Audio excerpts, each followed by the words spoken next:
Welcome to our channel. Today we how to restore responsive breakpoints in Webflow after changes, detailed guide step by step clearly. Open your Webflow project.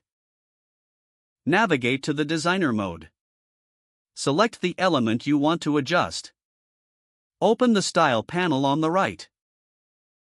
Scroll down to the layout section. Check the display setting. Verify that the display type is set correctly, such as block, flex, or grid. Click on the device icons at the top of the style panel. Choose the breakpoint where you want to restore the settings. Review any custom styles applied at this breakpoint. Compare these styles with the parent element's styles. Make adjustments accordingly to align them. If necessary, reset properties to their default values. Use the Reset button for specific styles if applicable. Duplicate styles from another breakpoint if they need to be consistent. Adjust margins and paddings as needed. Test the responsive behavior by switching between breakpoints. Preview changes in the browser to ensure functionality. Repeat the process for additional elements or breakpoints as needed. Save your changes once satisfied.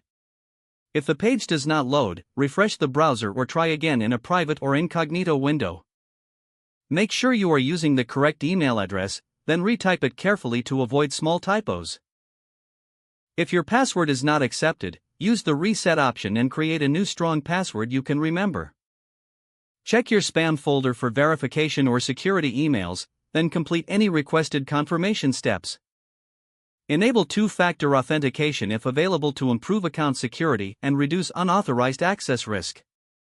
After signing in, review your profile details so your contact information and settings are accurate and current. If you see an error message, note it down and try again after restarting your device and internet connection. Log out when you finish, especially on shared devices, to keep your account and payment information secure.